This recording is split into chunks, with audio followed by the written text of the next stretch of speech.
In die nuus vanaand. 'n droefgeestige lang naweek lê voor vir talle inwoners van die Nkanini informele nedersetting in Lwandle in Strand, Kaapstad, nadat 'n brand uitgebreek het. 'n Nuwe dwerggeitjie steek sy kop uit in Klein Pella in die Noord-Kaap. En Cricket Suid-Afrika kry nuwe borgskap vir die nasionale mans- en vroue eendagspanne.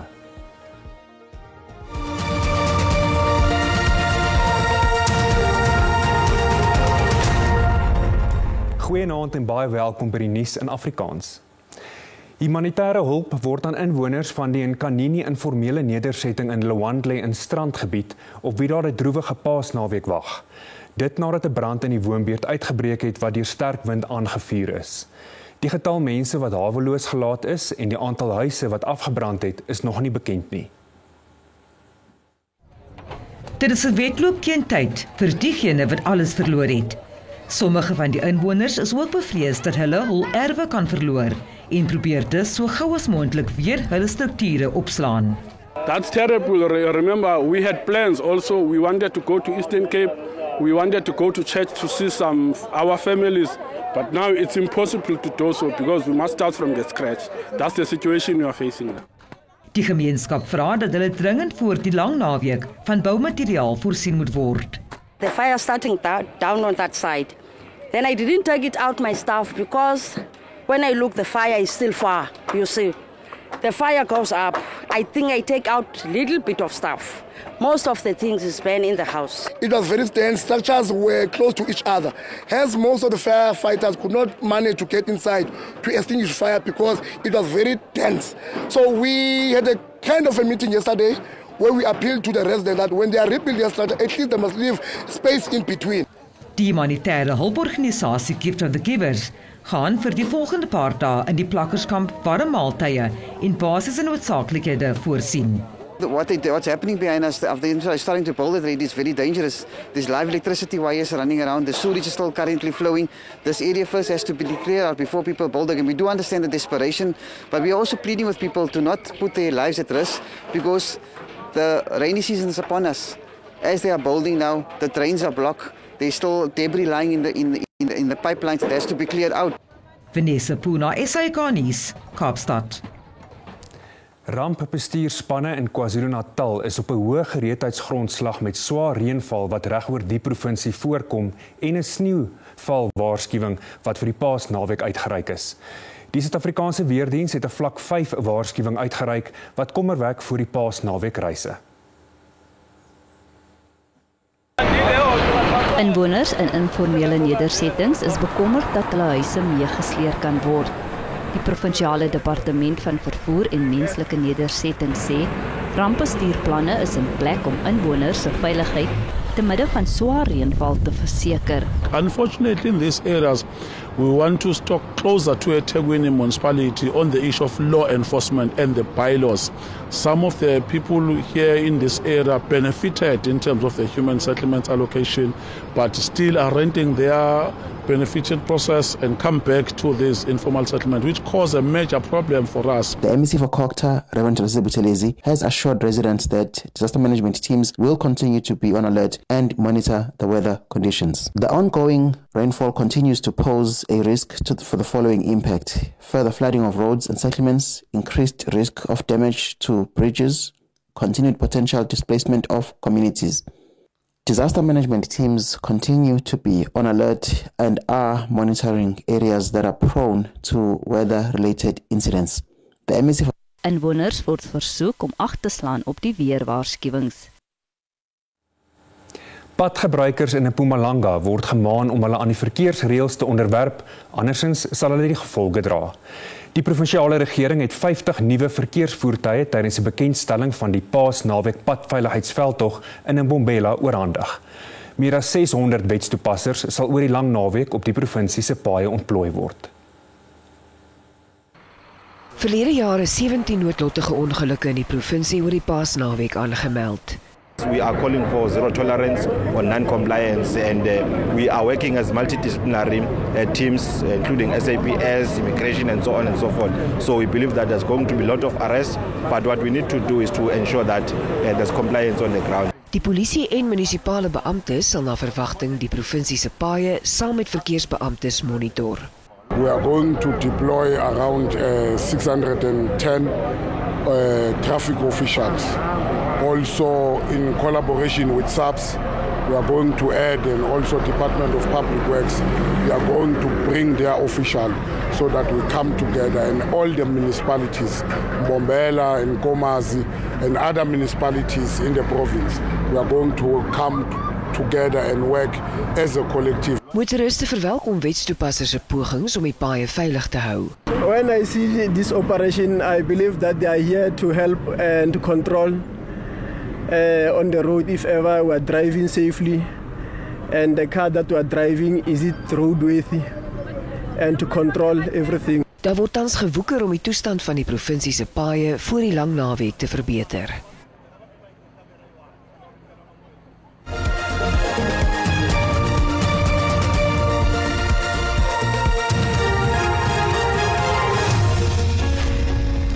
In Bloemfontein is 4 beamptes onder wie 'n bedryfshoof van die sekuriteitsmaatskappy G4S geskort na die dood van 'n gevangene in die Mangaung gevangenis. Die slagoffer, Mpho Mkobeni, is op 11 Maart dood nadat hy na bewering gemartel is deur 'n beampte oor 'n vermiste bedrag van R800.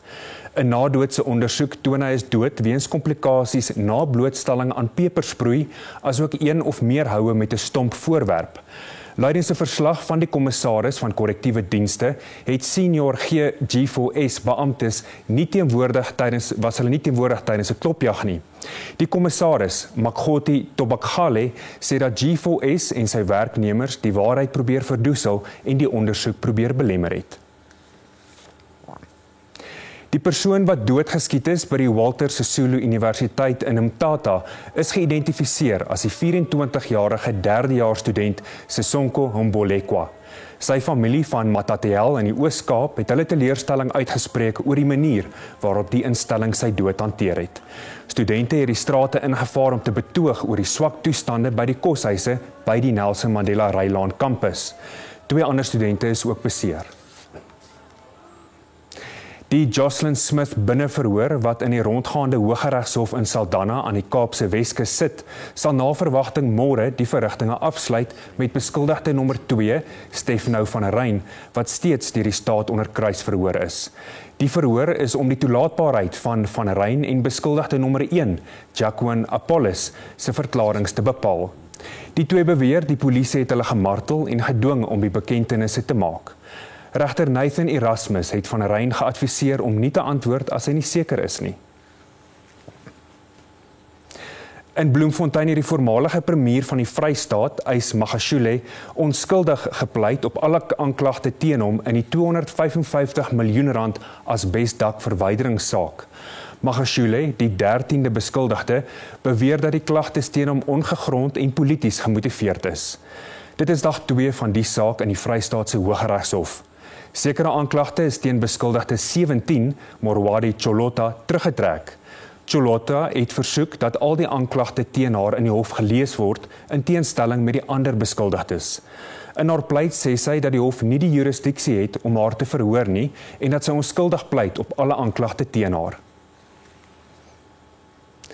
Die Amerikaanse pastoor wat verlede week tydens 'n kerkdiens in Gqeberha ontvoer is gered na 'n skietgeveg tussen die polisie en die ontvoerders. Die valke het 'n voertuig genader by 'n huis waar die pastoor aangehou is, waarna die skietgeveg uitgebreek het. 3 verdagtes wat met die voertuig wou vlug, is doodgeskiet. Die 45-jarige pastoor, Josh Sullivan, wat in die voertuig gevind is, was ongedeerd. Bly ingeskakel, ons gaan net hierna voort met nog nuus in Afrikaans.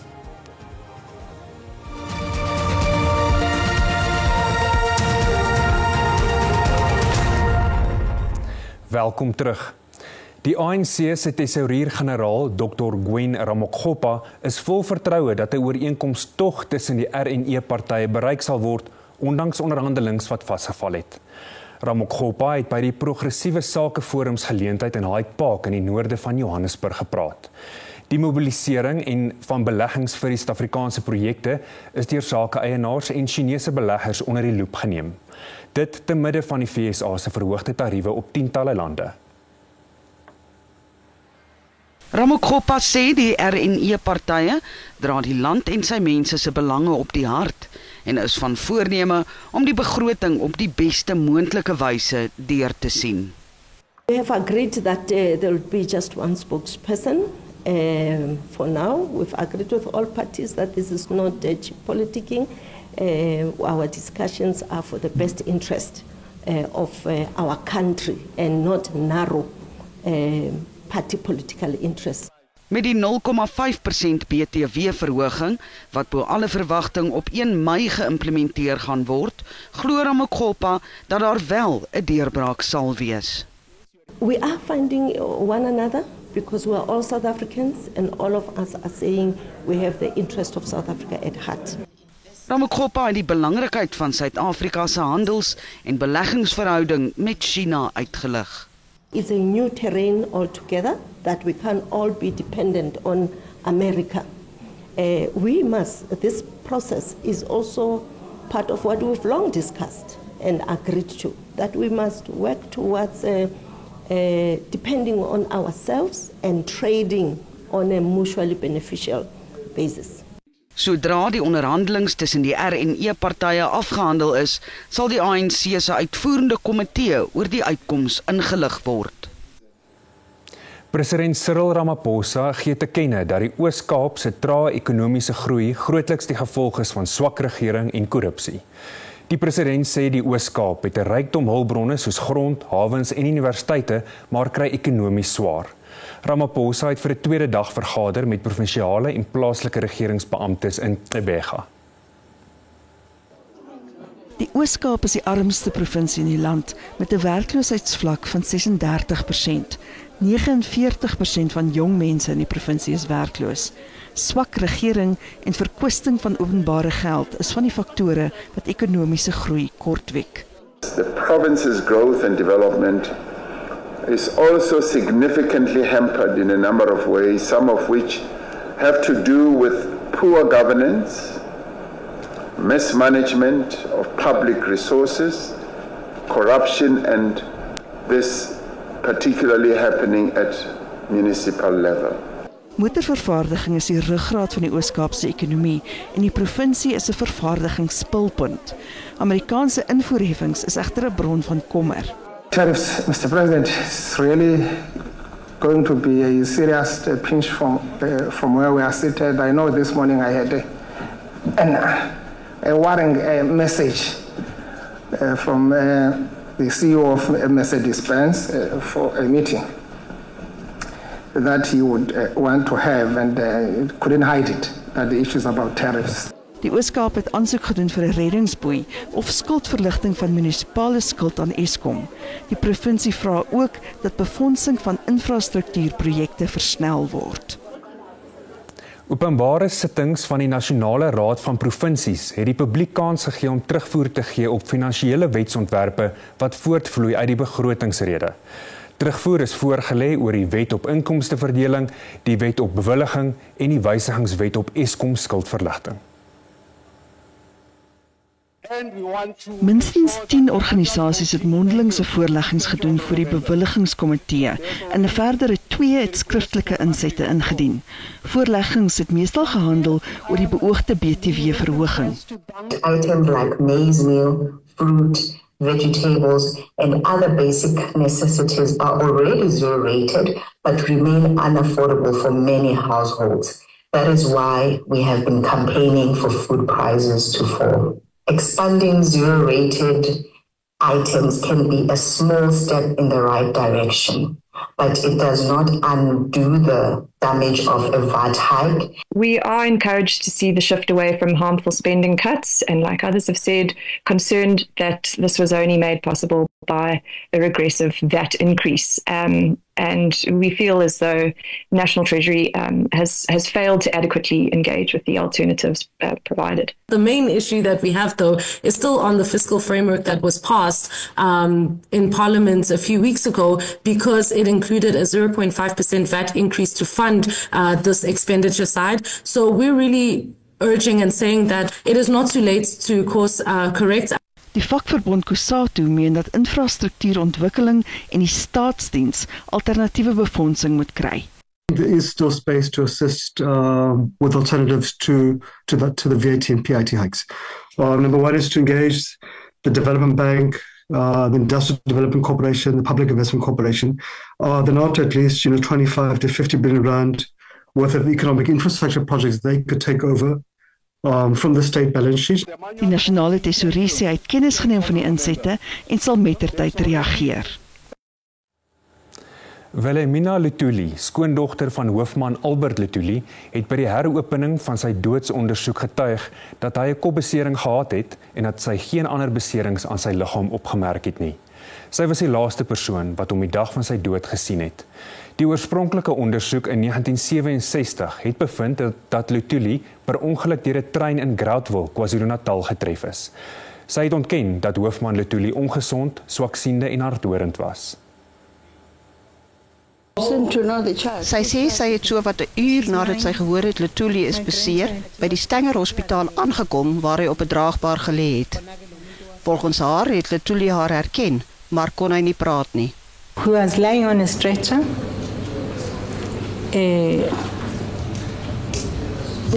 with this wound at the top of his head, which was oozing blood. Die 77-jarige Luthuli het emosioneel vertel van die hoofman se laaste oomblikke. Sy sê haar skoonpa het familielede om die draagbaar herken en wou iets sê, maar het opgegee toe dit blyk asof hulle hom nie verstaan nie. Die ondersoek duur voort.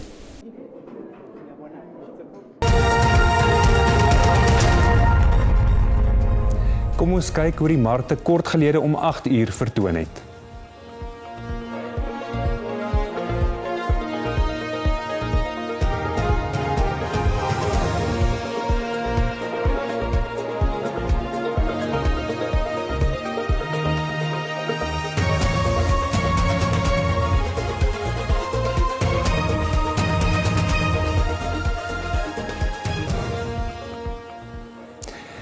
Een nuwe spesies dwerggeitjie is in die Noord-Kaap deur 'n span van 4 navorsers ontdek.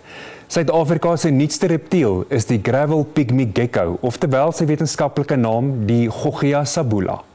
Die geitjie is die eerste keer in Desember 2020 deur die herpetoloog Courtney Handermaak opgemerk terwyl hy na reptiele aan die voet van 'n rotsagtige heuwel naby Klein Pella gesoek het.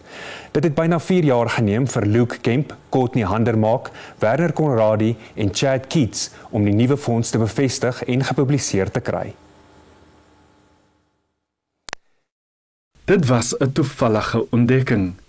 'n Nuwe geitjie-spesie wat deur Handermaak opgemerk is, terwyl die herpetoloog na ander reptiele gesoek het. Dit sou nog 9 maande neem voordat hy die kans kry om dit weer te sien.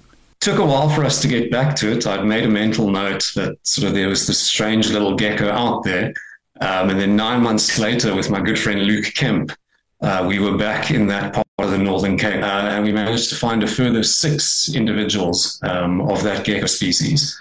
And we took genetic samples. And then a couple of months later, a good friend of ours, Chad Keats, who is actually a geneticist, but he specializes in reptiles and amphibians.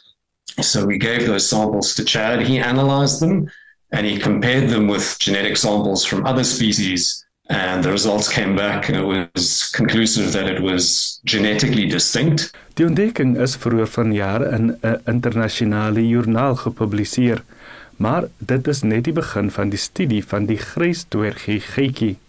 There's lots of opportunity for doing further surveys to actually see where exactly the gecko occurs, what its limits are in terms of geographical distribution, what its habitat preferences might be.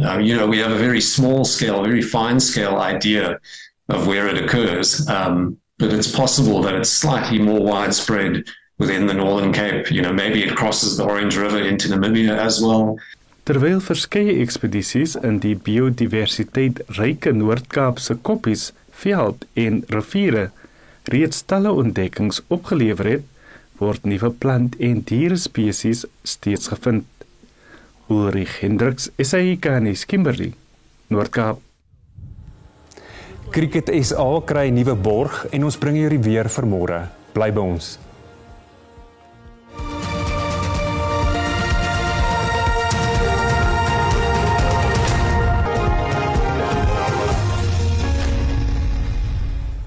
Cricket Suid-Afrika het 'n stap in die regte rigting geneem danksy 'n borgskap van 'n groot rolspeler in die wêreldwye motorbedryf. Suzuki Suid-Afrika is as die federasie se amptelike voertuigverskaffer en borg van die nasionale mans- en vroue eendagspanne bekend gestel. Borgskappe was maar skaars vir Cricket Suid-Afrika onlangs en die aansien van die federasie was onder verdenking. Die voertuigvervaardiger sal vir die eerste keer 'n nasionale span borg en sy gewilligheid om met Cricket Suid-Afrika vereenselwig te word kan as 'n draaipunt beskou word volgens die direkteur van Cricket Enoch Nkwe. We believe it is a turning point. We knew when we all got on board that it's not going to just happen overnight. We needed also to do some groundwork from our side and also on the field. Put out some good performances, but also off the field. Get structures in place and just get a clear direction moving forward. And that's something that we've actually done over the last almost 3 years now.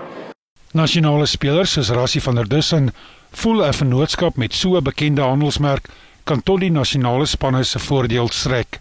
Ja, ek dink definitief om 'n naam soos Suzuki op ons hemde te hê as 'n span en as 'n organisasie, dit gee ons definitief baie selfvertroue. Suzuki, alles wat hulle verstaan en wat ons verstaan as 'n span en as 'n organisasie, dink ek daar's baie parallelle om te trek. So van 'n spelerspunt oogpunt af gee ons baie selfvertroue vir die volgende paar jaar. Volgens Cricket Suid-Afrika is dit die Proteas se eerste hoofborg sedert 2020. Harry Olivier, SAK nuus Midrand. En dit is waar ons vanaand groet. Tot môre aand, selfde tyd, selfde plek. Totsiens.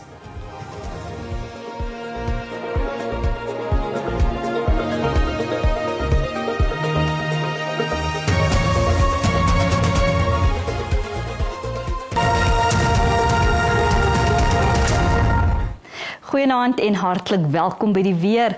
Vir vannag reën word verwag oor die noordoostelike dele van die land, 'n 80% kans vir reën in die oostelike dele van die Oos-Kaap, bewolk in die sentrale gedeeltes en dan sien ons ook baie mooi weer langs die westelike dele. Vir môre miskolle in die noordoostelike dele van die land en dan sien ons ook miskolle word dan ook môreoggend verwag in die suidelike dele.